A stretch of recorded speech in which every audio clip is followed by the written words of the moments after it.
Well, hello, my CNC brothers and sisters. It's another CNC Wednesday evening hangout, and tonight we got a special guest, Kevin from Carbide 3D, the same company that makes the Shapeoko CNC. They got the Nomad CNC. They get the Carbide Create software and the Carbide Motion software.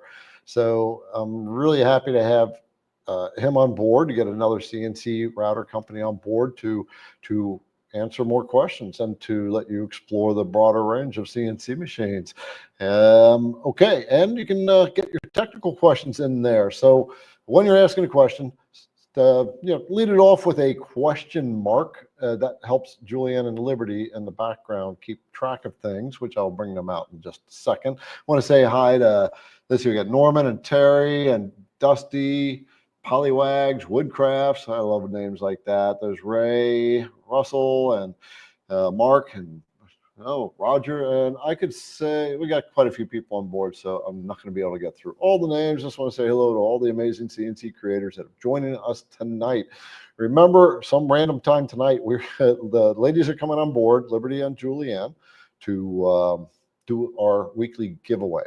So I'm going to bring them up right now to let you know who's in the background taking care of things. And then we're going to bring Kevin up. So this is Julianne. She is the coordinator for IDC Woodcraft, and Liberty, who is the fulfillment manager for IDC Woodcraft, and also get into the content making stuff too. So yeah, so these are the two ladies are sitting in the background taking care of things. Most of you already know who they are, and they will pop in at some point and take the floor whenever they feel like it, and do that giveaway. So when that happens, for about 5 to 10 minutes, the floor is going to be there. So if you want something free, I don't know what it's going to be, hang around. All right, ladies, and Liberty, any questions to bring up to Kevin? By all means, you met Kevin, so actually, I'm just going to just bring Kevin on board right now. So, hey, Kevin. What's up, Garrett? Hi, Liberty. Yeah. Hey, thank you. what's up? Yeah, Liberty knows who you are, so she might as well hang out for a minute and say hi. Sure. Thanks for having me. Yeah. First of all, thanks for joining on, and it's good to get some other people into the mix here. As we talked, we actually first met for the first time at the Workbench Con this year. And Liberty was there too, and talked to Liberty too. And so we got to talking, Kevin and I got to talking, and it was good to connect with another CNC company. And as I was telling him, if you don't mind me asking, sharing our little dialogue that we had. Liberty, I'm going to take you off into the background there. So the little dialogue we had, I had approached Kevin and said I would like to get them on the show, and Kevin asked me, said, well, you run the alt mill, and you have the Shapeoko machines, which I thought was pronounced Shapeoko, which you corrected me on, but I said I don't want IDC Woodcraft to be so limited in equipment. That's not what it's about. It's about the entire community and all the resources that are available to them, and your guys' equipment has it's always being brought up. It's like within the top 3 of the CNC machines, these hobby machines that we have. So we'd like to think of it as the top one in the prosumer category, I think, is how I would characterize it, Garrett. Okay, there you go. If I had my Carbide 3D hat on. Okay. All right. So anyway, Kevin, let's introduce you to people. Who are you with Shapeoko, Carbide 3D? How'd you get involved with them? A brief history on the company itself, and then we can start getting into questions. And by the way, folks, let's try to keep our questions oriented towards Kevin, Carbide 3D, the software, the control software, and the machines. Dig in, tap into the guy while you got them. All right. So my story is I started as a user. I'm a professional TV broadcaster by original trade and an athlete before that. And so I came as somebody who was making stuff in the garage, just like most of the user base of many of these machines. And so I looked around at what machine I wanted to buy, ended up buying a Shapeoko, and went happily about my way making things. And then I actually talked my way into hosting Workbench Con back in 2018, I think it is now, 2018, 2019, year 2 of that event, and met Winston, who was working at Carbide 3D by that point. And so he and I had a little connection there and at least met in person. So COVID hits and nothing is happening for me sports-wise. Winston reached out and said, hey, what about shooting some video? So I came in and started working for the company on a contract basis and then started working for the company full-time back in April of 21. So coming up on 4 years now in just a few days, and have been here making content ever since, trying to really build out the entire Carbide 3D environment. And that's what we're really proud of, is that we don't just sell a machine. You're joining an entire environment that's geared towards you having success with that machine, whatever that means, whether it's art, hobby, business, whatever your goals are. If you just want to pay your machine off, or if you want to start making a side income, or if you just want to have fun, we're trying to give you the tools you need from a broad perspective in order to succeed. All right. All right. So you've been with the company for 4 years now then? 4 years, yeah. 4 years. And so you went from user to working with them, for them, with them, and now you're going to shows. So that's really cool. It's an interesting story to become involved with the company. Yeah, you never know how things are going to kind of match up. You know, sometimes you're working through the universe and all of a sudden it's just kind of like that. And you go, oh, well, this works for everybody. So that's kind of one of those random situations. Right. So what was it that like when you connected with them and it just kind of went in that direction of you being part of the company? What drew you to Carbide 3D to actually like, yeah, this is a company I want to work for? Well, one, I was with the Shapeoko 3 at that point, and they had just come out with new machines, but I was working with that generation of machine, which truly was a kit at the time, and really the first super capable machine in the lineup. And we've gone well beyond that now. But I had made a bunch of stuff I was really proud of, stuff I was happy with. I was having lots of fun with the machine. And I had an issue with the machine at that point, and I had some issues with it stuttering going back. And I had called them. This is before I got contacted. This is the end of 2019. And I called them and said, hey, I'm having a little bit of an issue. I'm not sure what it is. They diagnosed it for me. And they said, hey, we think you need a new motor. We'll send you a new motor for your X-axis. I said, great. And went about my way. The very next day, it showed up at my house. And by the way, it doesn't come from nearby. I mean, I'm in LA, they're in LA, but we also have a production facility in Illinois. It came from Illinois. And I opened it up and I was like, oh, well, that's great, but totally unnecessary. But that was the way that they were treating their customers. And that's the way I was treated as a customer. So when it came to the opportunity to join the company, and anytime I think you join a company, especially forward facing, like I happen to be, you want your name to be associated with a quality company. And my experience with them had been the best customer service experience I had ever had in any industry. So I was happy to join it at that point and have the opportunity to make stuff and teach people how to make stuff. And I'm a teacher and an explainer by trade on television. That's what I do. I host and I do play-by-play. I do color for many different kinds of sports and studio shows. And I had a podcast for over 10 years, long before people had podcasts. So it just was kind of like this perfect fit. And it actually ended up that there was an old style connector that was the issue. And once I figured that out and pushed those two together, my machine went right on making stuff. But the way I was treated was a big deal.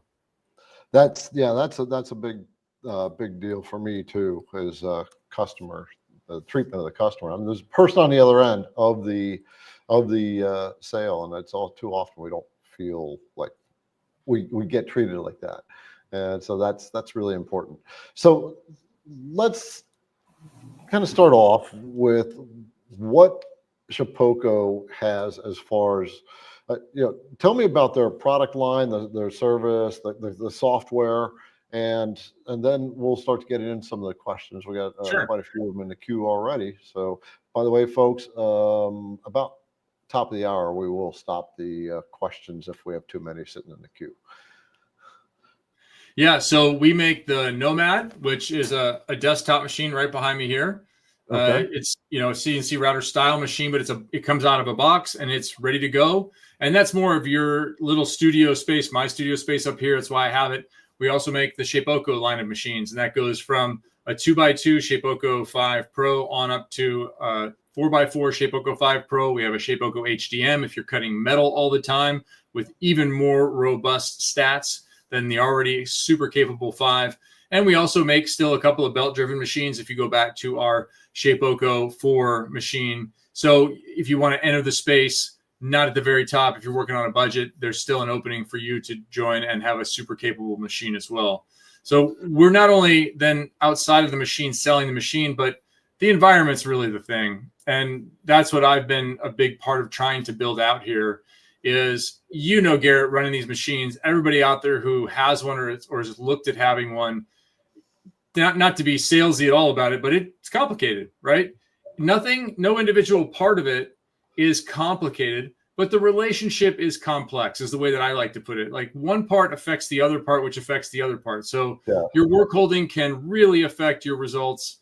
Your software and design can affect your results. Your software toolpathing can affect your results. And everything about your machine and the way that it's running or assembled or squared or put together in your setup can affect your results.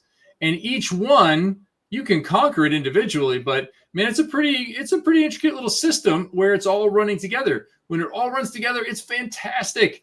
And then sometimes you're not sure, other times, which part of it broke down. And you know what the reason is mostly for the breakdown? That would be me. Okay. It's usually not the equipment. It's usually me, the user. Yeah. When you talk about the whole system's got to work together. One of the things I've always tried to focus towards is create an ecosystem in this, as opposed to when someone's got to find a machine, they're going looking at all these different machines, then they got to go look at a different section for router bits, and they got to go over here for the software. And it can be pretty confusing to run down that many rabbit holes at one time. So I think our ecosystem is what makes Shapeoko Carbide 3D special. In addition to the customer service, but we have everything you need is in the box. That comes out, and turns out outside of that, you need a few more things. And that is information, ideas, and inspiration, which is what the YouTube's about. We have training sessions with our staff, which is located just on the other side of the building here from me. We also have our education hub, which has more than 6 hours of really kind of step-by-step, hold your hand type stuff. If you've never run a CNC machine before, you've never done CAD, you've never done CAM, you can do all that. And our software is free. You can download it right now. You don't have to have a machine. You don't have to spend a penny with us to go ahead and investigate that part of it. So we're really focused on customer success and people, when they buy a machine, then running the machine. Because if you buy a machine, don't run it, everybody lost. Right. Yeah, for sure. Yeah, I just want to kind of give folks an idea of what this company offers in CNC machines. And then I'm going to kind of jump into questions because they're already piling up. But just to try to give them the overview of it, especially for those who are trying to search out equipment and trying to find a good company. One of my core values with IDC Woodcraft is the companies that I engage with and who I do like this, bring on board, they have to have the same values. And when I was talking to Kevin, I clearly felt that value from him that I have, that there's someone else on the other side, and we're here to help. I want to show you what this, so you've got, so these are your Shapeoko lineup here. Correct. Yeah. Correct. So the largest one is the Shapeoko 5 Pro. Is that correct? That is correct. That's going to go up to 4x4, and that's cuttable area. So you can fully put a sheet of plywood in it, and you can tile that sheet infinitely. You can be infinitely long and 4 feet wide with whatever you want to make. And we have a video dropping Friday that's going to be pretty big. It's going to utilize tiling. It's also going to utilize 3D. So it should be a lot of fun. Keep an eye out for that Friday morning. Okay, so you're showing your spoil board and tracks there. Does that actually come with the unit? Yep. Oh. Everything's in the box. So once you choose a power plant, all you have to figure out is how to get from Sweepy, our dust collection, to your vacuum. That's it. All you have to do is plug that in. It comes with a variety of different connectors. Everything else you need to run the machine is right there. Plug a computer in, and you're set to go. All right, and then you can upgrade with a few items as well. Okay. Yeah, some of those are add-ons. Exactly. Work holding. You can never have enough work holding. Right. Okay. All right. Well, cool. And then, so before we get to the questions, the last thing is let's see, I'll stop sharing there. So you have Carbide 3D, which is a designing program. It's a CAD CAM software, right? Yeah, Carbide Create, correct. Carbide Create. And so the Carbide 3D is the name of the company. So Carbide Create, there's two levels. You've got the free version that anybody can use, and you said it can be used on Mac as well. Is that Correct. right? Yeah, it's cross-platform compatible. So I'm a Mac environment person. I just happen to be. So you can actually design in Mac. You can take that file, and let's say you're running your machine with an old Windows computer. You can load that same file right into the Windows computer version of Carbide Motion and Carbide Create, no problem, and continue on with your design, continue on with your machining. Either way. Yeah, I totally wish I knew that a long time ago, because so many people come up to me and say, "Can you run it, the software on a Mac?" And it's like, I've never known that. Otherwise, I would have said, "Well, yeah, you can run their software on a Mac." Yeah. So you get the free version, and you get the pro version of the software, and then Carbide Motion. So you've created an integration with the control software. Well, being a CNC provider, control software is pretty good to have. Correct. But it's worth pointing out, our machines will eat anything you throw at it. So the machine will eat Gerbil no matter what. We're really agnostic about it. And the way I look at it is that creation software, CAD software, are digital hammers. Each one of the different ones is a digital hammer. Just like your shop where you have 5 hammers for driving different kinds of nails, different kinds of scenarios. The same is true in software. Not one software is going to power you through your entire CNC journey. With our Carbide Create, I made this entire chair behind me here, the mid-century modern chair. That's one of our videos. That's done in Create Basic. That's not even Carbide Create Pro. You just need our free software to do that, and a bit of progression. But it's totally capable in terms of being a software. There's a few things we add in, and we always are adding in new features. We're doing that right now, and it just comes along with either the basic or the advanced version. So, yeah, I would encourage people to use whatever software they're comfortable with. If they're already using one of the other ones, Vectric, Fusion, whatever it may be, there's a digital hammer for whatever your project may be. Right. Okay, Kevin, we're getting questions piled up here. I'm Sure. just start hammering them out. At me. So, okay, and then the ones that come to that are related to other things, we'll handle it as it comes. So from Joey Sawdust today, Kevin, I've been using this Shapeoko 5 Pro for 5 months now and love it. How long does the pause and Carbide Motion work before it reverts to stop? It stays at pause until you hit stop. I've paused overnight. So I'll be running the machine just with this latest project. You'll see Friday. I had to stop because it's in the middle of a 6+ hour cut, and I had to leave it.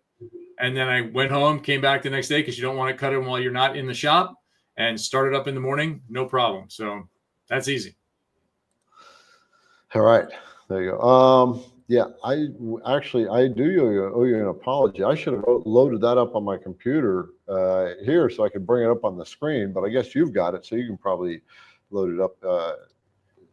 Yeah, the problem is your CAD is boring. CAD is very boring. Yeah, sometimes people want to know how you get from point A to point B. Anyway, so for Azray, Photography for Kevin. When the pause button is pushed and the spindle just stops, it is supposed to rise up into the project. Also, from the project, his does not. Yeah, not anymore. It used to. We changed that behavior. So does he need to update the software or something to make that? Nope, he's on the latest version. It used to, when you would pause, it would retract the Z-axis. It no longer does retract the Z-axis upon pause. And there's a longer argument discussion to be had about that, but also boring. But there's, like anything, there's trade-offs to everything. Okay, yeah. And Wandering Star met this guy down at the Vectric show. So Kevin, are the Crush It clamps that are for sale on your website compatible to be used with a 1/4" T-track? And how are they used? Well, here's the head of one. It's just under 1 inch. So if you have 1 inch wide space in your T-track, I'd give them a whirl. I can't answer if it's your machine. I know on our machines, 100% designed to work in the T-track. But on someone else's machine, I can tell you that is the exact measurement of the head and the body. Okay, so that's the piece that slides in the track. So this sits on the body of the clamp, and then as it gets screwed down, it actually presses forward. But imagine the body is like that. I just don't have one here in the office, but Okay. it's the same width as this head. So. All right. So that is actually the physical clamp, the top of the clamp that's clamping down on material. This is the head of the clamp. Yes. Okay. I'll grab one for you, Garrett. Let's see if I have one. Yeah. Yeah. I'm trying to get a better visual on that so I can. Yeah. Let's take another question while I think about where one might be up here. Otherwise, I'll run downstairs and grab one. No problem. Yeah, I'm gonna bring it coming up on your website and bringing it up too. So yeah, there you go. See if I can find it there. Let's see. You'll have to guide me through the site to tell me where it's at. So I'm on the accessories page right now. Yeah, you need to go to work holding. So go back one and then go to work holding right there. Right there. Okay. There you go. Yeah, and then you can click on the left side, Crush It Essentials, because those are the same as the pros. Yeah, I had a head of a pro. You can click on that if you want to. Okay. Which one? Click that one. They're both the same in terms of dimensions. So you're talking about these components right here? Yeah. What I'm holding here is actually the head.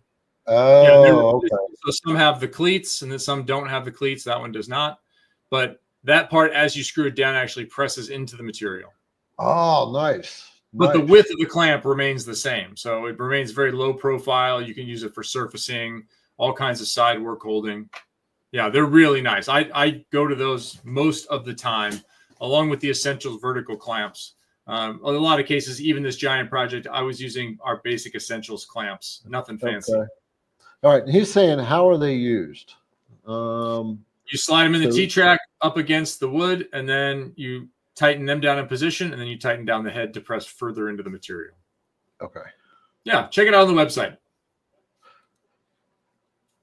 Yeah. Okay. Yeah, I've got it up on the site, and so now I got it. So I hope that answers this question. So Tom is saying, can you go over the tool path for using a clearance bit like the Beast, and then follow it up with another bit to finish the cutting? He's using VCarve Pro. All right. That so sounds this like is a Garrett question. Yeah, it is a Garrett question. Yeah. Okay. We will. I'll cover that real quick. Me toolpath for the clearance like the bit. Okay. So what I would do. Here's the quick question. I've got to first of all just bring up a project real quick, and we'll just do it this way. I want to bring it up with a tool path. No, I don't. I can do it this way. All right. Okay, so I'm going to have to share my screen. Give me just a second. Come back into the stream, end that share, and start a new share. So what I'm getting out of this question, Tom, is, Julianne, can you take this question back off the screen so it's not taking up too much real estate? So the question is, using a bit like the Beast, which is a clearance bit, and then following it up with a finishing bit. So for those who don't know, the Beast is a roughing bit, and it's designed to remove material really quickly from a project, and then you follow up with that fast removal with a finish cut. And the Beast is what we call a rougher, and it's designed to have a very high step over, very high feed rate, a much deeper depth of cut per pass. And with that, you can remove a lot of material all at one time. Whereas when you're using it's a serrated bit, and when you're using your standard upcut, downcut end mills, they have on the blades on them, the cutting blades are kind of like a knife blade. And like any kitchen knife, they end up starting to dull up a lot faster than like the bread knife thing would be. And so because of this, the effect that the roughing bit has, the way that you can use it, you can cut your cutout time or your pocketing time down by 4 to 10 times if you do it right. So I've created a rectangle here, and what I would do, the quick and dirty, is I would do an offset on the rectangle inside, like maybe a 0.02 or an 0.03. I'm going to do an inside offset of, we'll just say 0.04. We'll go with 0.04 and create an internal offset. And so now what I would do is I would create my pocketing toolpath with the beast with this inside offset line, and I would use the toolpath settings for it, and then come back in and do a profile. The beast itself and all of our roughers here do leave a good finish on the bottom, but it won't leave a very good finish on the sides. So I want to show you what I mean. I'm actually going to generate a toolpath with this particular router bit. I have a toolpath already set up in this thing here, so I'm just going to select the inside, and I'm going to select that particular bit. And just give me a minute. I got to go to my roughing bits, which is roughing end mills. I'm going to use the beast. I got 80% step over. I'm going to say okay. Right now, with this bit, for the IDC Woodcraft database that you can download for free, it's set at 120 inches per minute. On the alt mill here and on these 4x4 machines, I could run this at 250 inches per minute. Now, I want to give you an idea of the time that it would take for this project to clear out. I'm going to set it on a raster cut. I'm going to do an outer profile. And the size of this rectangle is just, it is about 22 inches wide. So taking that with a 1/4 inch cut, and I'm going to go 1/4 inch deep. I'm sorry, 1/4 inch depth of cut. I'm going to go 1/4 inch deep on that. And we're going to just calculate that out. And the clock time on that for clearing out that large of an area was 4 minutes. So doing that with a finishing bit or a standard upcut or downcut end mill, that would probably take, well, let's calculate it out. I'm kind of curious. So I'm going to just get rid of that. I'm going to just load the 1/4 inch downcut end mill, select. I'm going to check my feeds. So I'm running that at 70. Let's go ahead and run it at 120. And that's at a 1/4 inch depth of cut. So raster. I just want to make sure I'm setting all the settings the same way. Calculate. It's got a much tighter step over. And the clock time on that would be 17 minutes. So that's what that rougher does is it spares your finishing bits, make them last a lot longer. If you've worked with, what's wrong with my thing? There we go. For some reason it wouldn't switch back over. We're back. Yeah. So with the finisher bits, they're doing all that workload to remove a bunch of material. You're wearing them down. The rougher bits, they can last a lot longer. These guys right there. Try to get the focus there. Right, they'll last a lot longer and put your finisher bits, saves the life of the finishing bits. So you can, those things can last 10 to 20 times longer.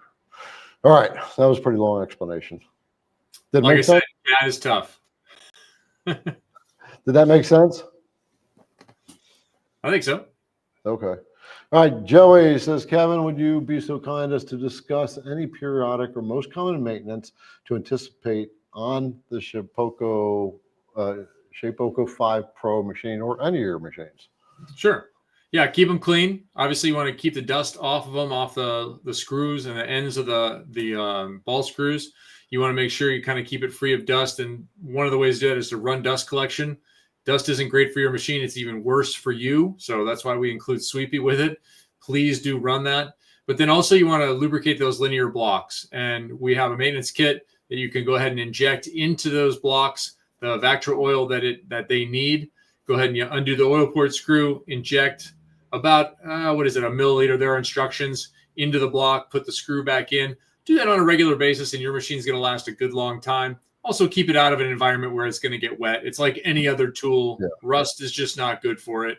But other than that, it's very low maintenance. It's kind of a, contained system. We have some some good proprietary wipers on there that'll keep the chips from entering into the ball screws. It'll just push it to the end, push it to the end. You kind of blow it off, wipe it off the end. So we feel good about where what the machine can do in terms of handling abuse in the shop.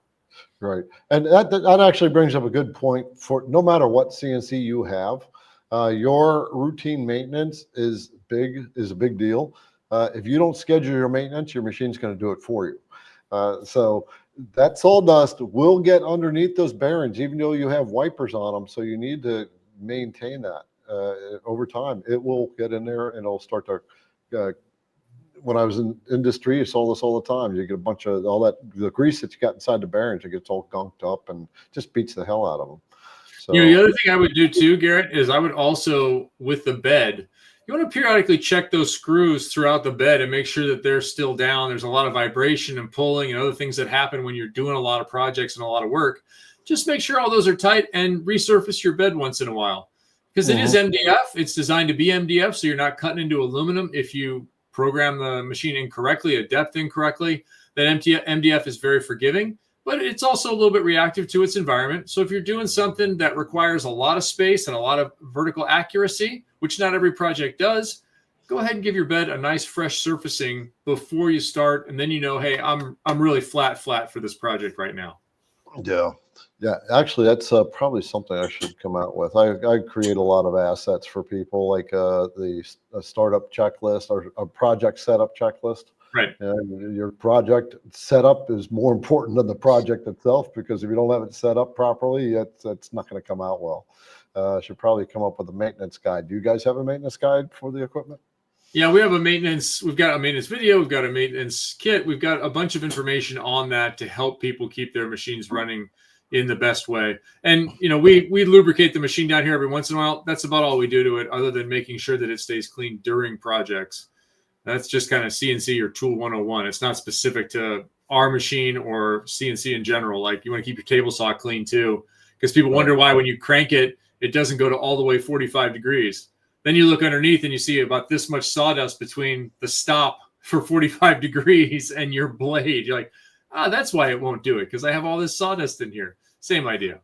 Right. Gotcha. Okay. Ben is asking, when will you make a 4th axis for the Pro? We're always working on new stuff, Ben. Always. You got got a 4th axis in the making to bring something on board, or? I don't think I'd be allowed to say if we did. I gotta watch this little secret. We're always trying to improve the environment for everybody who's out there using our machines. We're always working on that. Stefan says, where can I get tech support in Canada for Shapeoko 5 Pro 4x4? Well, you can call here. I think calling between Canada and the United States is generally included. At least it is on this side. I'm not sure up there, but you can call our team.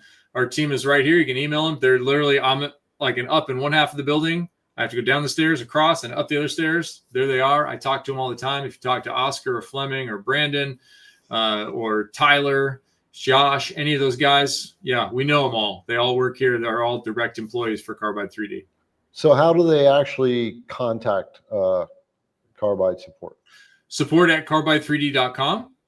Okay. Yep. Or you can look on the website. The number is listed there as well. Just go to support or I need help inside of either our education platform or on the website. Either way.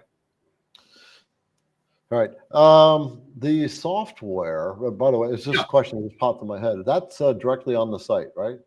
You can go ahead and just go to software and you can download Create and Motion. I saw a question go by earlier about Motion being free. Yes, Motion is also included. That's the cam side of things, which is actually feeding the coordinates into the machine. That's also included. Okay. And let's see. Okay. We got the tech support question taken care of. Chuck is saying, will Shapeoko ever have an automatic bit changer? I want one. Customer Kevin. Hang on. Customer Kevin really wants one.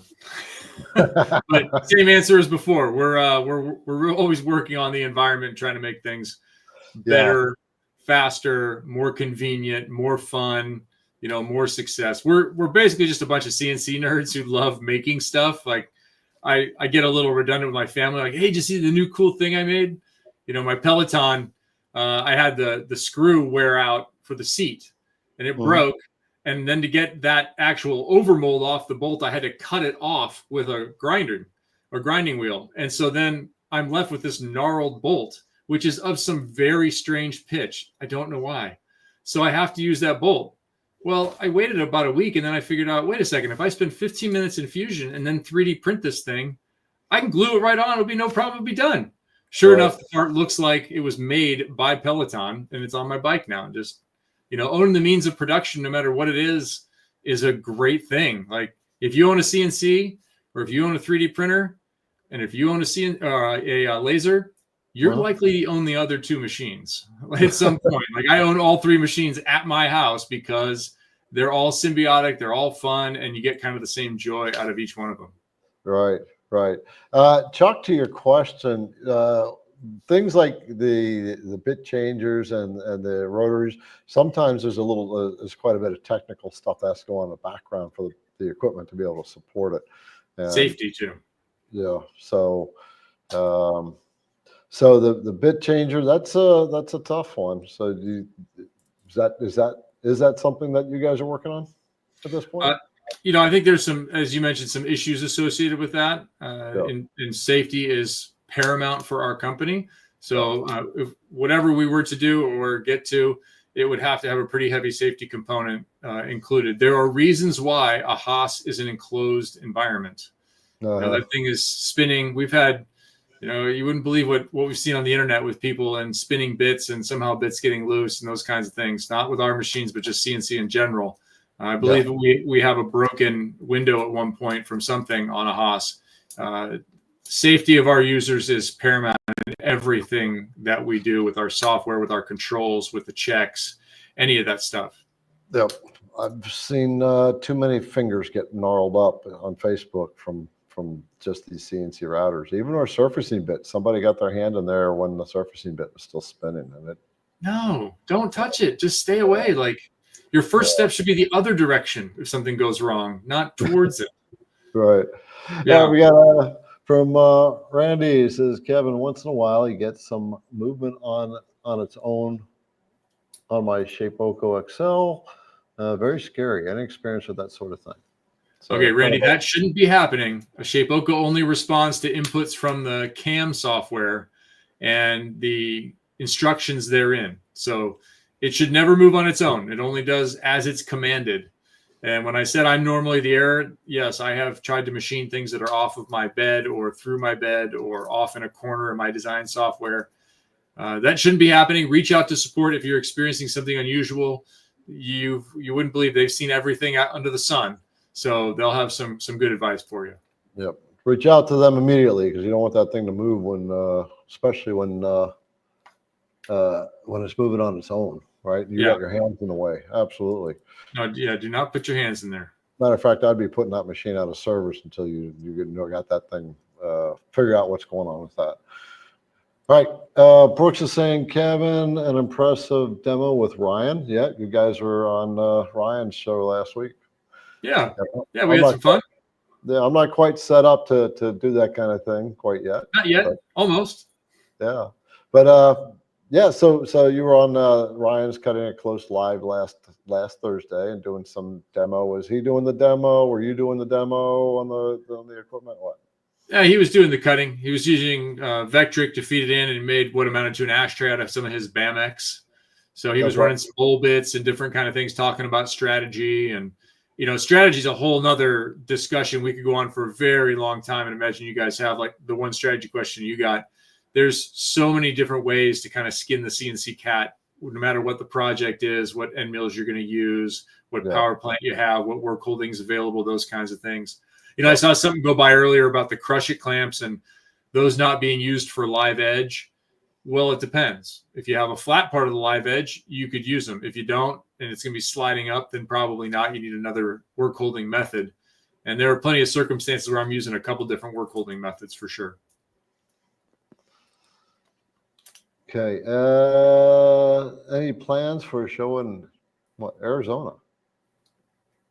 A show in Arizona. Yeah. Right now, we do not have a show in Arizona. We'll actually be at AWFS up in Nevada. We'll be in Las Vegas coming up in July. If people want to come out, make sure I get the exact dates correct. We're going to be there the 21st to the 25th at AWFS in Vegas. So come and check us out there. Last year, I think we opted out of not going to the AWFS this year. Okay.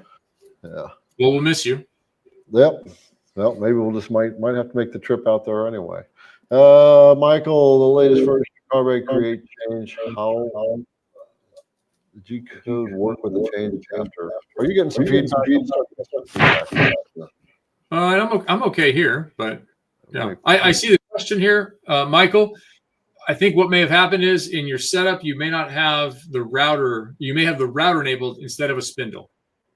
So that stop is designed for a router to then be turned on to make sure somebody turns on a router so they don't let the machine go and the router is not turned on after the bit setter cycle. So I would check into your setup, into your machine setup, and make sure that you have a spindle selected if you have a spindle. All right, we go. There's all right. I'm not sure why I'm getting feedback at the moment. All right, Kevin, can the Shapeoko 3 handle the beast roughing bit at 70 inches per minute in pine? No idea. What's on the Shapeoko 3? What's the spindle that you're running? Well, in Shapeoko 3, you could be running with our HDZ. You could be running an air-cooled 65 millimeter spindle, or you could be running a trim router. Depends. Yes. Yeah, it can easily handle the beast. I'm going to switch my microphone. All right. Here, I'll show somebody I was talking about interdisciplinary projects a moment ago. So this kind of a little travel cribbage board is just to 60. I know it's normally to 120, but I went ahead and lasered the leather here, not only to cut it, but also put a little engraving there so that you then could have a couple of holes and a latch. I like interdisciplinary projects. I don't think everything has to be some sort of CNC exhibition of power. I like it to be including a whole bunch of other tools. You know, hand routers, you'll see in the video on Friday, hand routers play a definite role. But you can, when you add different disciplines, I think you really increase the interest in what it is you're doing. For sure. All right, you got my audio? Nope, I still got echo coming in. Sorry, yeah, you're sounding good to us, or at least to me. Yeah, it's kicking back to me, so I'm going to just go to the default microphone on the computer. In the meantime, how does that sound? You got me? 1, 2, 3. Yeah, you're there. Okay. All right. Yeah, for the beast can be run on that machine. You can run the beast with the Makita trim router. You can run it with the spindles. You can run it with that machine there too. Okay. And Chuck is saying, looking to add a rotary. Debbie, is Carbide working on an accessory like that? So yeah, everybody's very excited about fourth axis stuff. I wonder what's on their list of things they want to make with a fourth axis. I'd love to see that in the chat. What do you guys want to make? That I would like to see. I would love to see. Actually, I want to do a video for that. For my machine, I've got a fourth axis I haven't installed yet, so I want to go ahead and install that on what I've got. Yeah, keep in mind you're going to need programming for it too. You're going to have some way to program the CAD for that. So that's a whole nother ball of wax. It's like getting a fifth axis, a 5-axis Haas. Super capable, really interesting machine. A little mind bending to go ahead and program that sucker in 5 axes. Yeah. I used to write G code manually. But I have no idea how I'd ever do that with a 5-axis machine. Yeah, indeed. That takes some serious spatial awareness. Garrett, you and I might be from the same era where I used to go to the library and I used to write graphics programs just for fun on a Saturday. I'd bike down a library in the morning and I would write out where you could make it into a certain pattern and you had to tell it, if this, then that, to create like a logo or something on the screen. Very early days for computer and computer graphics. That's what writing Gerbil sounds like to me. It's the same sort of thing. Very rudimentary and like, oh my gosh, when you get 5 years down the road, you can just sort of plug and play. You can't believe what a world it is you live in. Yeah, for sure. All right. So is it possible Carbide to adjust the color or shapes? Well, Kyle might be referring to our simulation.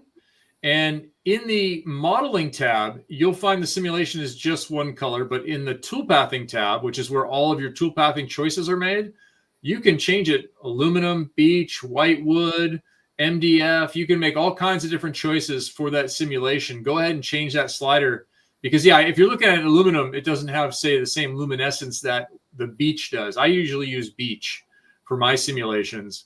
Okay. And a little inside info here, if you go to the toolpathing tab and you do the simulation and you select beech, if you then go back to the modeling tab during the same session and you hit simulation, it will not be in the dark mahogany. It will be in the beech that you selected. So it'll maintain that setting once you're in the toolpath tab when you're inside of a program. Otherwise, you get dark mahogany all the time in the modeling tab, and there's not as much, contrast is probably the right word, as there is in the beech or the white wood, that kind of thing. So yeah, go ahead and grab that slider. You'll find it, Kyle. Okay. Yeah. Next time I will have your software installed on my computer because it'd be good to bring it up and be able to show. JT is saying the Shapeoko 3XL Y-axis belts keep stretching out. He has to tighten them weekly. What's up with that? Well, how old's your machine and how old are the belts? Would be my question. Because belt stretch really shouldn't be a problem unless the belts are completely worn out. You know, Shapeoko 3s haven't been made for many, many years at this point. Mm-hmm. You can take a look at that. And with our newer machines, we switched to 15 millimeter, even more reinforced belts. So not only are they wider, they're stronger. They're going to grip in. And I've made lots of great stuff. I know, Garrett, you hate belt machines. I know this from watching your videos. You like to, not, I guess, encourage people to have belt machines, but some people are on some budgets. We've got aluminum up here on the wall that I cut with the belt machine. No problem. You just got to take a little smaller bite. Just don't go crazy. And you can make anything you want, even out of metal, with a belt machine. It'll be fine. So what he's talking about, I made a video probably a year and a half ago, and the video kind of steered people away from belts, saying, you want a screwdriver machine, but like you said, belts are out there, and belts aren't that bad. Their machines have been using belts for a long time. And it just seems lately they're going more and more to screwdriver. But the bigger the machine, the bigger you get, the more you see the ball screw, the lead screw on them. But like I said, belts have been out there for a long time. And they don't stretch. If you get stretching belts, like you said, that belt's wearing out. You probably need to replace that. Yeah, you figure it's been almost 6 years since we made a Shapeoko 3XL-ish, something like that. So and if that's even earlier in the product cycle, I bought my machine in late 2016. So you're talking about a machine, especially if it's been running, it's coming up on 10 years old. So any machine is going to require maintenance. And that's the way it is. There's still a lot of really good Shapeoko 3s out there. People are cutting stuff, making stuff with them. I see them going second, third hand. People get into CNC. We love seeing people get into CNC. And really, it's been remarkable to see the secondary market for those machines. I just talked to the guy this morning, no joke, who bought my machine, my Shapeoko 3. I sent it to Canada. I just talked to him this morning, and he's surfacing an oak board. And I said to him, I said, Sean, you really, this has been a big win for you, hasn't it? Getting into CNC. He goes, absolutely. He goes, this machine has paid off time and again, just over the top for what I paid you for it. It's been great. And he, from a client standpoint, is what he pointed out. He's like, look, people get to ask me, I see that. Can you make this? Yeah. That's the business case for the whole thing is if you buy a machine, and this goes for any CNC machine, if you buy a machine, there are two things you ought to do if you want to really be successful. One, make some stuff for your spouse. All right. Because you just spent, say, $3,000 to $5,000. Make some stuff for your spouse and maybe even his or her friends, mostly her friends, but just make some stuff for her. She'll be super stoked. Make some gifts, make some baby shower stuff, make some whatever, girls' night things. You know what I'm talking about. So ingratiate yourself in that way. The other thing is every time you go to a party or an event or whatever, take a board with you. And you can even just buy a board from IKEA for $10. Throw that in your machine and engrave it. Take all the custom board issues out of it. Don't do a ton of woodworking. Throw the thing in the machine and engrave it for the host or hostess, something that's unique to them or a joke between you or whatever. buy some meats and cheeses, put them on there, and deliver that to the party and let them keep it and make sure people go buy it and see it. You'll get 5 orders. Trust me, you will make money at that party every single time. And I say this because I know this. It's not even hard. It's fun. This is what I keep telling people about business. It's all about just getting eyeballs on you. Get the eyeballs on you. Yeah. It doesn't have to be this crazy. It doesn't have to be a bunch of different plugs, but 5 or 6 different woods and all these overlapping designs. Now, this is fun, but it doesn't have to be like this. It could be much simpler. I mean, you could go to a party, which I did with this, and fill it with M&Ms and let people figure out what it is as they eat the M&Ms. And you've won. People want these. It's just that easy. It's interesting how people come across CNC business and how it happens. There's somebody that comes on here every week. Her name's Ellen, and she got a long mill unit, and she was I guess she was at a funeral or something, just told somebody that she did that stuff. Ended up, she's running a business, running a machine full time, making parts for antique jukeboxes. Yes. For the old jukeboxes. Yeah. Weird niches, right? What's that? Weird niches that are possible. Yeah. I love this here. It says, I ran the heck out of my 3XL from 2016 to 20 and made roughly $25K in revenue. Belts are like brake pads, replace when necessary. If your belts are stretching, replace them. Yeah.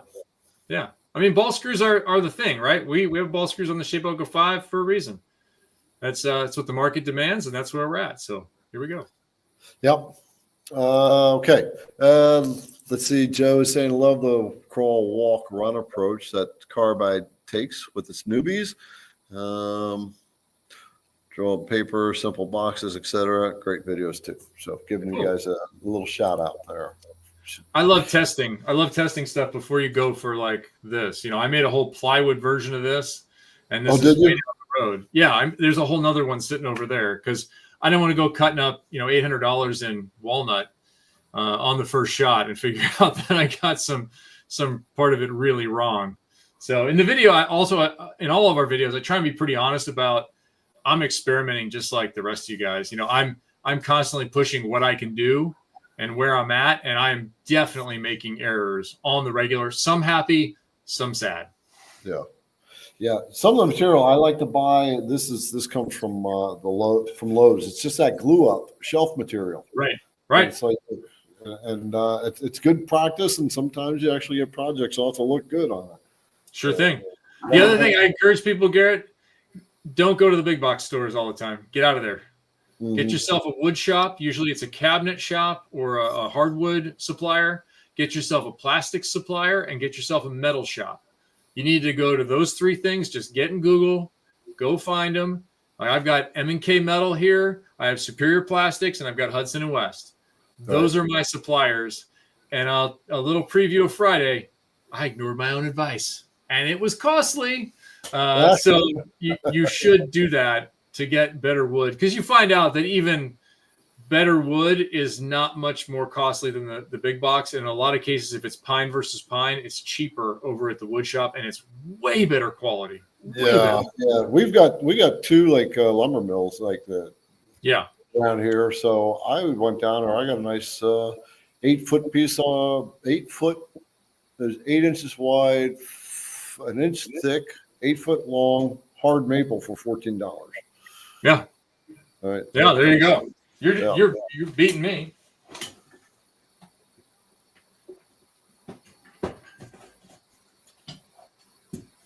Saw questions about materials. I mean, look, hardwoods. I'd say cherry and walnut, my 2 favorites. They're both hard. They both machine well. They both just look gorgeous. I mean, what's not to love about walnut? I mean, if you were watching the show the other day, the same ones, like that's just the detail that's possible and the character of the wood, just awesome. That's what I would go with. And then maple and walnut, is the all-timer. for anything you want to do. This was just a test. Maple on walnut just looks good.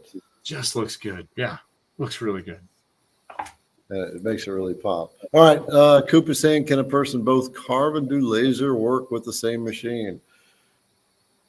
There are machines out there that have the laser attachment to it, and you just have to. I don't do it with mine. I've got the setup for the long mill, but I played with it about 2 years ago and haven't done it since. But yes, Yeah. you can totally do both. What I will say is, if you're going to buy a machine, don't buy a 3-in-1. You can buy a 2-in-1, which is a laser and the router, but don't buy one that has a 3D printer attachment to it too. No. I mean, honestly, dedicated machines are better. They're designed to do one thing. They're going to do that one thing really well. They're completely designed around that thing. So, for instance, laser, if you haven't used a laser, you're just using heat and light to cut things. It generates a tremendous amount of smoke. You better deal with that smoke. And a normal laser enclosed is designed to deal with that, especially if you're cutting. If you're engraving, it's less of a big deal, but I don't want to breathe any of that stuff. You need to exhaust it. So I have separate machines too, because the setups are often so different and the softwares are different. The control mechanisms are different. And less friction you can have between machines, the better and the happier you're going to be making it. You aren't kidding. Yeah, I don't even want to touch 3D printer with the router. I haven't done much 3D printing, so I couldn't really say. But just a little bit of experience I've had with it, it's like I don't want to do it. It doesn't seem like printing would work with the router. Not in the same machine. And Bamboo has changed the game. They really have. I had a near worthless machine thanks to Bamboo. I went and bought a Bamboo. I'm much happier. Yep. All right. If I get can Carbide 3D publish full official release notes of CC and CM? I can only ever find a couple bullet points per release. So yeah, we list the changes. We list the changes for each version because we are versioning through, and you can scroll through those. I'm not sure what Mick's trying to find, what the benefit of that would be. I'd be interested to hear. Yeah. So, okay. So basically the question is, whenever they're doing an update on it, he's wondering where you can find a list of updates and the explanations of all that. Yeah. When you go to the download page, he's seen the bullets. So it'll say Carbide Create version 8.13 or 8.12 or 8.11, whatever it may be. And below it'll say from the previous version, it'll have the 5 bullet changes. And below that, it'll have the 2 bullet changes from the previous version, the 3 below that. So you can trace the history of what's been changing a little bit. But I wonder what Mick is trying to get, what a full release would do. I don't know why you would need that, but I'm asking the question, not deferring on it. Well, some people may read the releases. What I do when there's releases, I actually go to YouTube and say, okay, who's got a video out about this latest release? Yeah. I see in here, how much quieter is a spindle versus a carbide router? Do yourself a favor, buy a spindle. Oh, yeah. Totally. Do it. It's so much quieter, so much more powerful. The on-off, the automation. It lasts longer. You're not going to wear out brushes because there are none. Like a spindle is how these modern machines are designed and deserve to be equipped. It's just the way the machines have gotten to the point where the trim router, not cutting it. Yeah, spindles are designed for this type of work. The trim routers are not. And Makita, for those who have the Makitas, on their website, they say it's not recommended for CNC machines. Really? They say that now? Yeah. Interesting. That same guy who's running my machine is running my same Makita from 2016. Still plowing along. And it's saying, let's see, waiting to add a laser to the Pro and use combination with V-Carve, laser module with light burn. What should he be looking for? So he's wanting to add the laser to the Pro. Well, there's companies out there, I think, that offer that, but I'm not familiar with all the integration you would have to have. I have not done that to our machine. Okay. Where can you find some information like that? I think JTech is the company that does the most laser conversion, so I would check with JTech. All right, check with JTech. Ron, is there any other plans to put more into carbide motion control software. Would like to see everything right on the front of it. Well, let's see here. I'm going to check the version here while we're live on air. 1 second. So Carbide Motion is the control software that they have. Yes. So Carbide Motion, you would keep that on your machine and you would plug that machine or that cord directly into the Shapeoko, and you're going to run your Shapeoko with Carbide Motion. Is Motion proprietary to Shapeoko? Will it only run Shapeoko, or can it run Correct. other? Okay. Yeah, it runs Shapeoko machines. Yeah, we're on 644 right now in the beta, and there are some changes there. We're working on changes there as well. So if people want, they can get on the beta. We generally post it in our community, which is an active group of people. We post in the community page when a new version goes up and ask people to comment on the beta and understand that it's beta software. So it's a little bit experimental, but we're adding features to Carbide Motion all the time as well. We've been adding to Create and we've been adding to Motion. A lot of it based on our own use, most of it based on our own use and our own wants and desires for improving the software and the capability. Okay. Yeah, boy, there's lots of questions here. They just keep rolling in. Great. Yeah, folks, we're going to be doing a giveaway here shortly, and I have no idea what we're going to be giving away. The ladies will take over at some point shortly. I don't know. They just do it. Sometimes they just pop in 15 minutes after we start, and sometimes they just kind of hang out to the end. You never know. Nope. Red herring here. Carbide's still using belts for motion. The belts are only present on the 4 and the Pro machine, it's called. Just I refer to it as the 4 Pro generation back. The 5 Shapeoko 5 Pro machines, 4x4, 2x4, or pardon me, 4x2 and 2x2 are all ball screw machines. Those are no belt machines. Any restrictions on the size of table with software? What does that mean? Size of table? I'm not sure. So I'm going to relate this to probably like the Vectric, the Vectric Desktop, Vectric Pro. So Okay. desktop only allows you to do up to 24 by 24. Oh, no restrictions. You could design something that was 25 feet long and 25 feet wide if you want. You can't cut it, but you can design it. You can actually cut something that's 25 feet long and 4 feet wide in our 4x2 or our 4x4 machines, because you can go infinitely long with tiling. But 4 foot's going to be your Y limit, or your X limit, pardon me. It's all based on the limits of your machine and not the software. Correct. There are no limits in the software to prevent you from making large items or absurdly silly things. Right. See Friday. Tom is saying he has a CC Pro. Yeah. I have only done 2D stuff so far. How can I get into what they call 2.5D or even 3D? So, yeah. So there are videos out there with the Carbide Create software. Does it handle STL files? It sure does. It sure does. Okay. If you want to bring an STL in, you can bring an STL in. Okay. And So you can combine that STL with a standard pocketing toolpath and contours. This is this same STL, just limited to this space and cut into the bottom of that pocket, done via depth. And the height here matches the height here, but this height here doesn't match the outer edge. This is its own designation.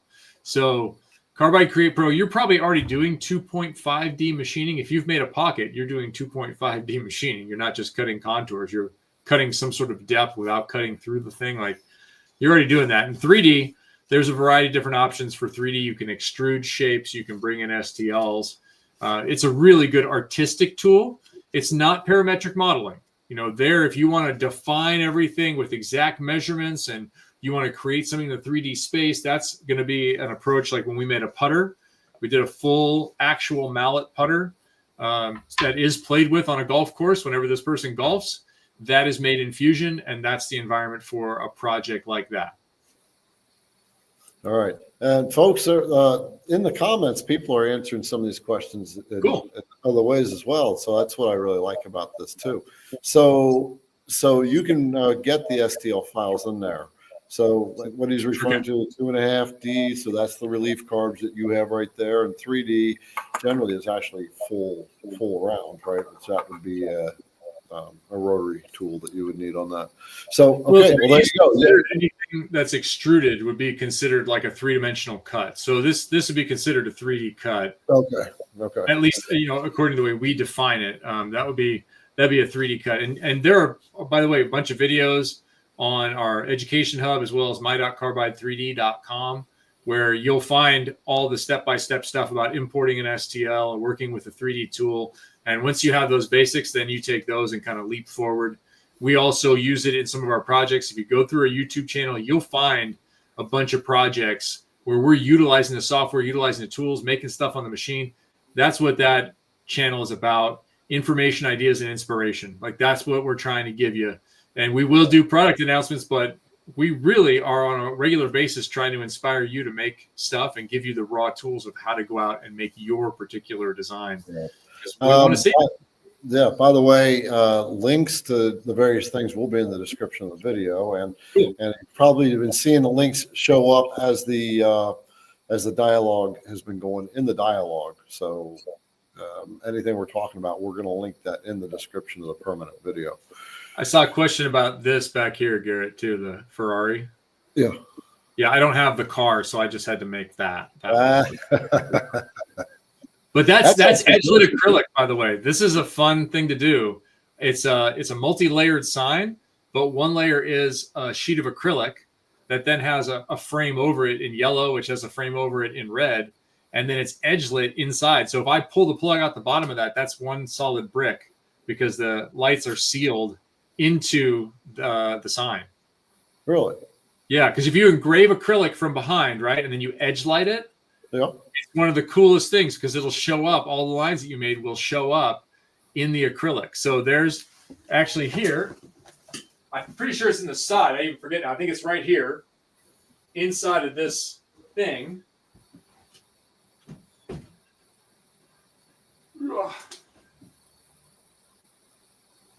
Is it that heavy?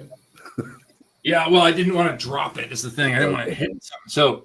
So here's what it looks like unlit. And you can see the different layers there, the different frames, and then it has a single plug in the bottom. Okay. And you notice the lights are completely hidden inside. So I think maybe they do run across the bottom because I've got the plug here, and then it's wired down. I think they might run along the bottom here. But you can light them here, you can light it there, and it will cast all the way across the acrylic. Whichever way you do it, and it will light up any of the scraping if you're using a diamond tip drag engraver, any of the engraving that you've done, or if you use a pocketing toolpath or something, it will light up any of those things in the areas that you did. This is a fun one. I made this right when I first started here, and it's all just MDF, but with a nice amount of paint on it. And I didn't even seal the edges. I just went after it, but. It's a fun one. Really nice drag with the diamond drag bit on the acrylic. You can do some really nice detailed work. You can. It's really. Someone asked, can you use a rotary axis with the software, with the Carbide Create? We don't have it in there yet. Okay. Answer is no at this point. And let's see, Vortex is, I would like to know if I can enter G-code into the control software like G55, 54. Yep, MDI. There's a selection in the upper right says MDI. You can go ahead and type in G-code commands right there. Okay. Yep. Folks, MDI stands for manual data input. So there you go. Yep, or interface. I'm glad you knew that. Yes. I did CNC machining for about 15 years professionally with metalwork. Yeah, so I used to write the G code for all that stuff for a long time. I actually liked it, but when I got into CNC woodworking, the technology is the same. The cutting principles are a little bit different. Yeah, and the geometry of the tooling as well. Chuck is asking, does your business plan for the future ever include a one-time pro software fee that can be upgraded with new updates. Chuck, I'm not sure what the pricing strategy is. I can tell you that you can either buy it now, one-time fee for all the features that it has currently. I think it has an update period to it, or you can do it yearly at $120 a year. It's $10 a month. I don't think we've raised it in a long time. Let me just make sure that we're exactly right. But it's been a long time. Yeah, $120 a year, or you can buy the perpetual license, which comes with a year of updates for $360. It's pretty compelling, in my opinion, for what you're getting, and we're adding features. It's we drop new features in there quite consistently. We're working on it. Carbide Create Pro. Yep, that's Carbide Create Pro. But the basic version is still free. 100%. Yeah. Okay. So, and that's one of the things that makes it really nice, folks, for those who are just getting into it. When you get the free versions of the software, and your free version will generate the G code. Our free version no longer generates G code for other machines. You have to have Pro if you want to run another machine. Pro. Okay. Yeah, but if you have a Shapeoko machine, then you're going to be able to take that file you saved in Carbide Create, and you're going to load that into Motion, and it will contain the G code, which is actually super handy in the discussion of controllers and having a separate controller for your machine. I would argue for the 95% to 98% of the people out there running machines, it's far more convenient to have the file right there on your same computer that is attached to your machine, that you can make a quick alteration and then reload it and continue on your way. You can disable a couple of toolpaths that already ran, reload it, and be on your way. I can, as many of you may do, I am frequently sitting there tweaking my design in my mind, making changes, and I want to alter something on toolpath number 3 while toolpath number 2 is already running. Let it finish, pause, stop, reload the changes you've already made, hit start, load, and go again. It's super convenient to do that without having to unplug and replug and unplug. I mean, you feel cool like a machinist with a Masso, but man, there's a lot of really clean synergy when you're just running with a computer. I have to agree with that 100%. The thing I dislike the most is having to transfer my stuff with a USB over to my control. Yes, annoying. Yeah, very. Let's see. Can you use Carbide software on Linux? Interesting question. Yeah, that's a good question. I think we used to. I can get back to you on that. I don't really know. Okay. All right. And Terry says, do you take trade-ins? We don't. What was the design purpose for the button magnet on the bit setter on Shapeoko Pro?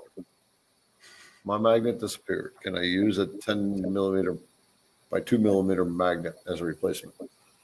Man, Sloan, if your magnet disappeared, reach out to support@carbide3d.com and get a new magnet. That's what you need to do. If you put your router into it with the router on, which, let's be honest, happened to a lot of us, and that happened, just get it replaced.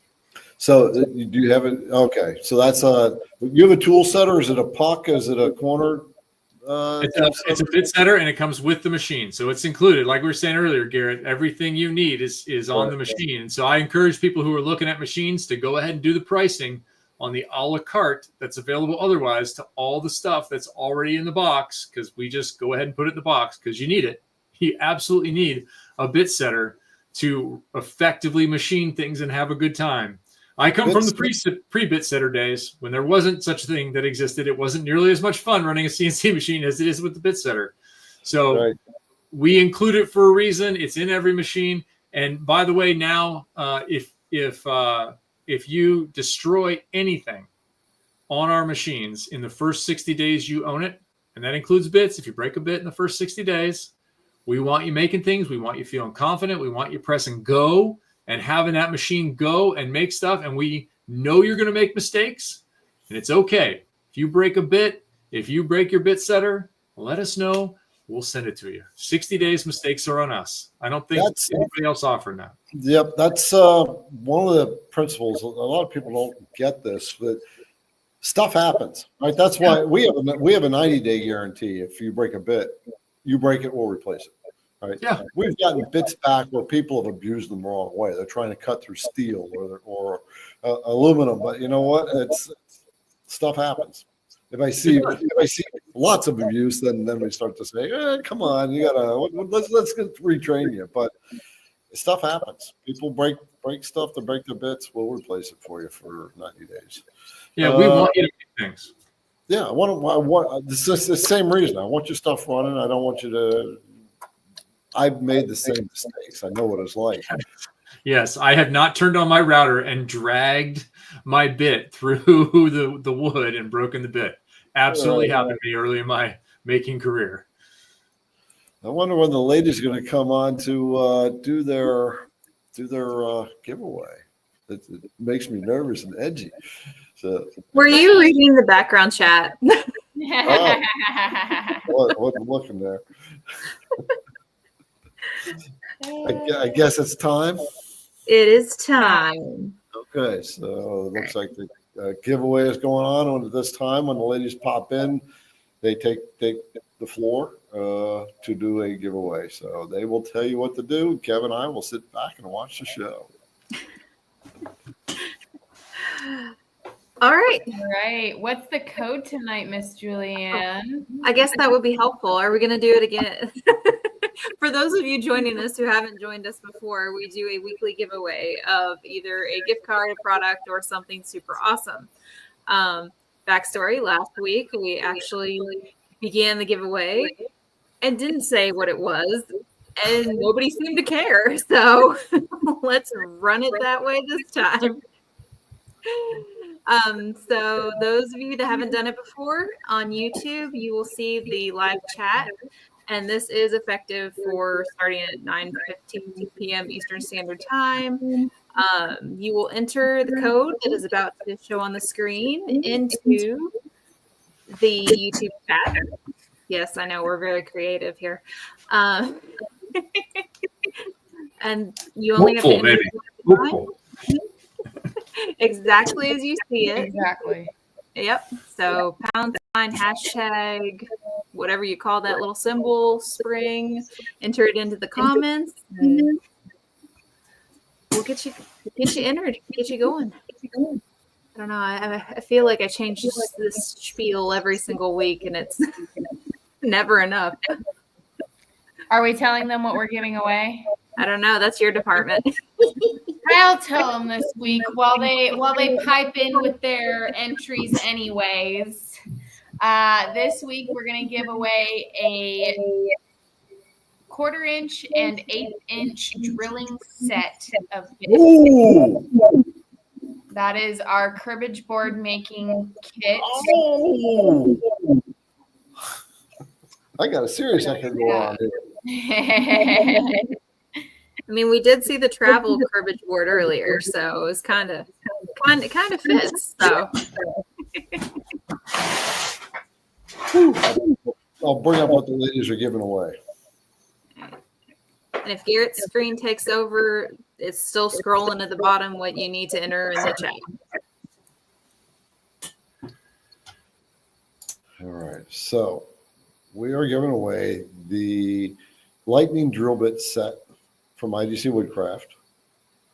And this set is designed for the CNC routers to handle the high speeds, and they're also designed to eliminate pecking. So these are made of solid carbide. I've had these designed specifically for the CNC routers. They got a dual beveled edge on them, and they come directly down to a point. They don't walk in the wood. If you use standard drill bits, they're going to walk. The benefit to this, you can, if you've made cribbage boards and you're using the end mills and you're doing a lot of peck drilling, you know how long those holes take. Well, that 1/8 inch lightning drill bit will drill your hole in 1 second. And one hit, you don't have to do any peck drilling. You can go up to the full depth of that, like just shy of the full depth, which is just shy of 1 inch, 0.9 for the 1/8 inch bit in one shot without any peck drilling. What's the feed rate, if I remember that? It is 60 inches per minute plunge, running at 17,000 RPM. The larger bit runs at 12,000 RPM with a 50 inch per minute plunge. So, and that's the same thing. You don't have to do pec drilling with these things, and they do have a nice clean hole profile when they cut. So that's what they're giving away.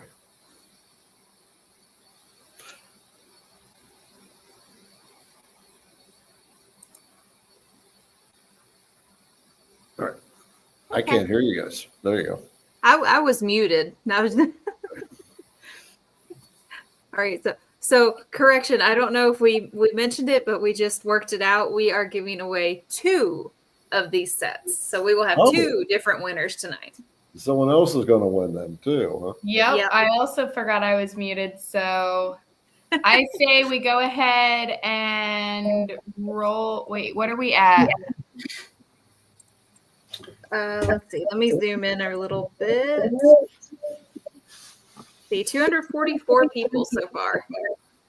I say Nice. we go ahead and do the first draw. Okay. All righty. Liberty has spoken. All right, you guys. This lovely thing that we use will shuffle through. You will see names. Do not get excited until you see confetti. Oh, it does that. It messes with you, doesn't it? It just gets super slow, and you think you won. Oh yeah. We've made that mistake too many times. Yeah, we wait until we see the confetti. Daryl. Robinson. All right, Daryl, you can go to idcwoodcraft.com and go to the contact us section. And you're just going to put in the subject title of your question, Wednesday winner. All right, Daryl. Garrett, can you pull back up that page and see what the flute length is on those? Sure, if my computer will respond. Hey guys, can we give something away too? Is that allowed here? Can we jump in on the fun here, giving away free stuff? Sure. Absolutely. No. All right. How about a diamond tip drag engraving pair? We'll do a 90 degree and a 120 degree, since we were just talking about how much fun those are. Those are, honest to goodness, some of my favorite bits, whether you're doing metal or plastics. Such a good time. I've made coins. I've made cribbage boards. I've made all kinds of LED light stuff with them. Super fun. I made trophies, a couple of trophies that light up with that. So we'll do a set of our 90 degree and 120 degree as a pair. All right. Beautiful. Super cool. All right. So if you go to the IDC Woodcraft website and you go to that product, you will have all the details listed right there, by the way. So just wanted to answer that one question. What was the question? What was the Flute length? Flute length is the one I threw. It should be 1 inch. Flute length says 0.75. That's got to be updated. It should be 1 inch. But 3/4 of an inch there. I'll have to check that data because I had that modified to 1 inch. What's the face, Julianne? Well, I kind of hit the back button and kind of refreshed. So all of you that have entered, can you just enter the new hashtag code that's on the screen now? Please. So on behalf of Kevin at Carbide 3D, they is giving away a diamond drag tool. Yep, So couple of them. Those diamond drags are fun. The thing with diamond drag bits, you don't turn the spindle on. That is correct. Do not make Yes. that mistake. Here, I got what is that one? A 120? Oh, that one's a 90. So I've got one of them just sitting here. So diamond, and this is Here we go. so this is the unit. Oh, you're bringing it up? Yeah, so we'll give away a pair. So we got there's a package where you get a 90 and a 120. 120 is my favorite. I use it more than the 90, but the 90, when you need to get more aggressive, is really, really useful, particularly on coin projects. Okay, I'm going to bring it up. So this is the unit here is that correct? Yeah. And then if you go over to the drop down, there's a selection to have both. Okay, where's the drop down? There we go, right at the top. Okay, we're looking at that right there. Oh, this is cool. Thank you, Kevin. I appreciate this. Sure thing. Makes this a lot of fun. And then we're going to give away another drill set, right? Another drill bit set? Yes. I got the lightning bit right here. So. Assuming I don't reset the whole thing again and everybody has to retype. I think if you're giving away free stuff, people will hang in there. Let's hope. Oh, I thought I had the bit down here. I'm still getting my shop organized and set up. So all my in-house stock is currently up in my office in my house. So in the meantime, Liberty, talk about what you were doing today. Well, at the end of the day, I was getting very frustrated, if you couldn't tell. Have you looked behind you? What were you doing? What were you doing? I was failing. I was failing is what I was doing. So Liberty was making a drink flight on the CNC. Yep. So I'm making a set of drink flight trays. I don't know. I don't call this a fail. It's called learning, Liberty. Learning. Yeah. Success. Okay, so Success I call learning. it seriously cool. This is what Liberty has been making on the CNC. Now this is one you made the other day. Is that right? Yep, that one. See, that one I like. That one I was like, "Yay, I did it!" And then I tried to do it again, and it looks so bad so far. All right. Sounds like a good short or some more good video Yep. to make to You can teach help me others. fix it tomorrow. I'll be here. We'll do it. All right. Yes, Nature's Live Edge has a good point. Commenting more than once does not get you more than one entry. Once you are entered, you are entered. Yep. And we're going to have to knock this out and try to knock out a few more questions because we are starting to come to the end of our show tonight. Yes, So, yes. Ready to roll it the first time? yeah. I think we're ready to roll it. All right. This is for the set of diamond engravers. Perfect. There it is. Sleeve Look how Okay. it works. I love that.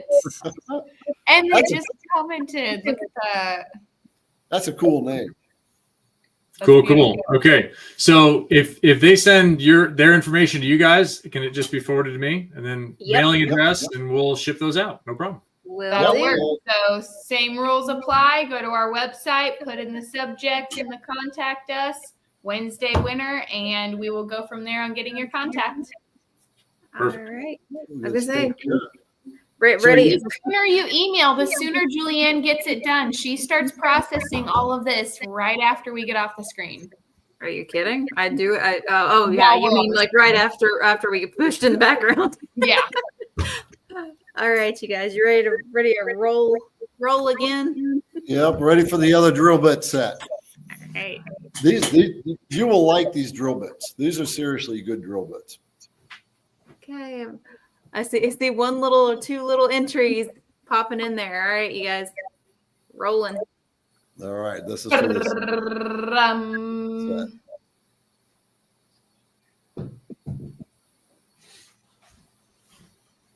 Owen. all right. This thing needs to have like a little party music too when it pops in there. Actually, I'm not sure if it has sound or not. I have my computer sound turned off. All right. Owen, very cool. Woot woot. All right. All right, folks. Those of you, let's bring you up. If you guys are interested, so this is a lot of diamond tip drag engraving, not all of it, but most of it is on some copper coins. Let me see if I can get there we go. There's kind of the light in the right way. Ooh, Oh, that's I nice. like the shield one. Yeah, the shield, that's a 3D carve in a copper coin. So done with our Carbide Create Pro. The rest is engraved, and you can run contours or you can use our engraved toolpath, which is in Pro. But that's kind of a fun project, making coins, give to people, memorials, occasions. Kind of a neat thing. That'd be a cool, like, I feel like that would be such a sweet, like, little family thing, like, especially, like, the head of the family having something like that, like, oh, it's your 5th birthday, you get the special coin. Oh, that's a good idea. I like that. All right, yeah. Well, we'll have to break out the engravers, Liberty. I have to show you how to work with those. Those are so I would much love to work fun. with And them. doing that type of project would be so cool. Missouri, you are welcome. Okay. Well, let's knock out a couple more questions, and then folks, we're gonna have to knock off for the night. So you good? You good for a few more, Kevin? Sure. All right.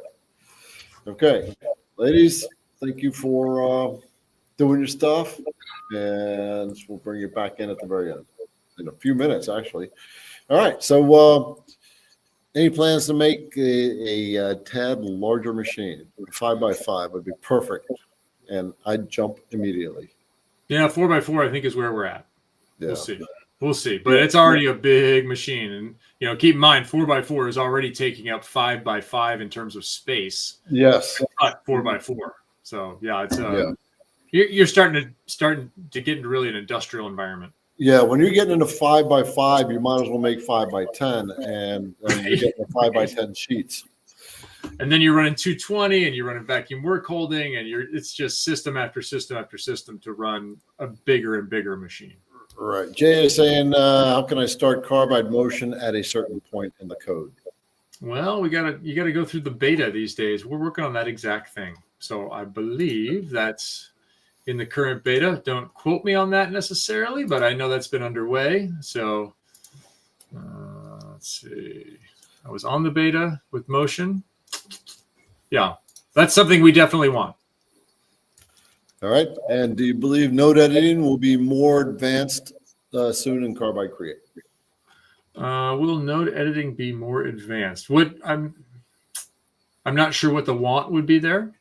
Yeah, I can't answer that either because I haven't been in the software to know exactly what it's talking about. Yeah, program restart is definitely in our build right now. If you go to the beta page, it is build 644. So if you go to carbide3d.com/carbide motion and then insert /beta, you can go ahead and find the beta there. You can download it, and restart is in there. We are in the works on that. So remember, it's beta software, but yeah, we've been pushing for that pretty hard here. All right. We will put that in the description of the video once we get that. Great.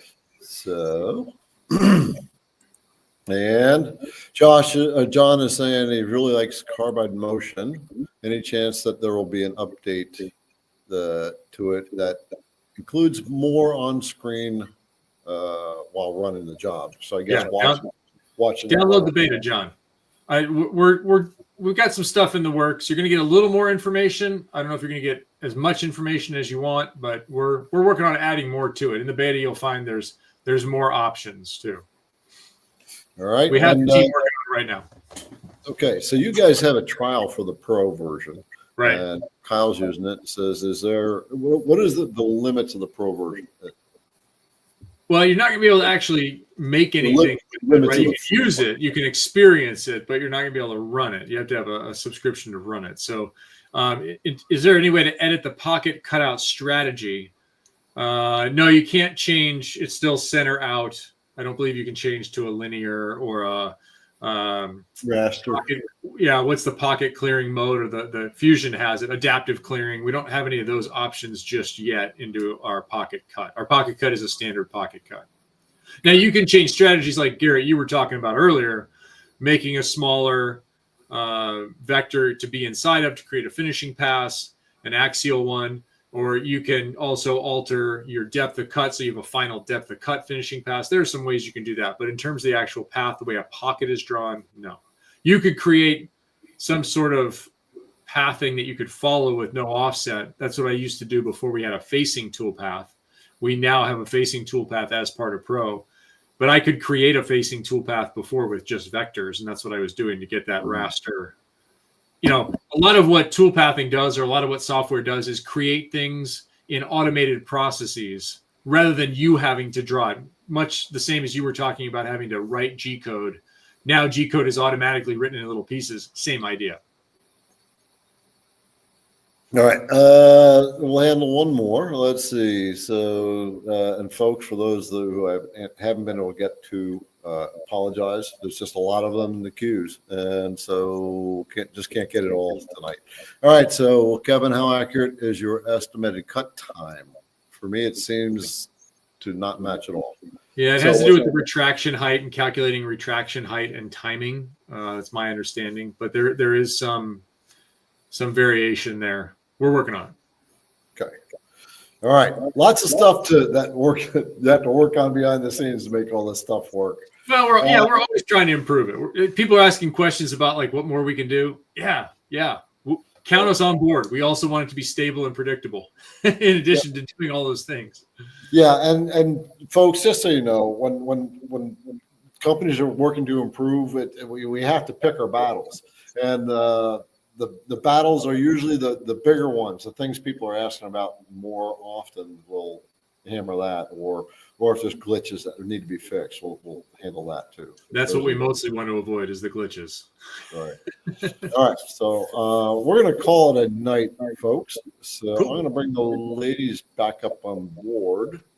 And are you ready, ladies?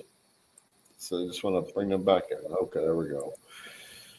And so just want to tell all to thanks for coming on board to hang with us. And Kevin, thank you for sharing. I wish I had more to show, like the software, where I could screen share on the software. Right now, I just have this machine behind me, which is not your brand. So it's stay yeah, nothing to show there. We'll just, there you go. But I have to do a return visit. Thanks for having me tonight. It's been a lot of fun. Yeah, and I hope it answered some questions for folks who have been curious about the Shapeoko equipment and the software that they have, and hope this answered some of the questions that you have overall about it, especially if you're in the market for a machine, wondering about how the company is towards their customers, what have you. There you go. So with that, Kev, thanks for taking the time with us. Ladies, thank you for doing what you do each time. Folks, give the ladies some love. And I got a video coming out probably about 2 days. Live video, not a live video, but a vector video, big rundown video. It's going to be a 2-hour long video. I don't like big 2-hour long videos that much, but I had to do this one. All right, Kevin. Well, thank you. Thank you. Thank you, everybody. We'll see you next week. Do we have anybody coming next week, by the way? Hold on. Hold on. Let me look. What is today? Okay. You're looking for a guest. Who's coming on next week? Let's see. Next week is April, isn't it? Wilkerson. Yep. Oh, tell her I said hi. She's awesome. All right. Nope. I have no one on the schedule. Okay. It's just going to be a little old me. We'll find somebody to join up. Maybe we'll do another ladies' night. Maybe I'll buck out for Wednesday and let the ladies take over. All right. All right, folks. We'll see you next week.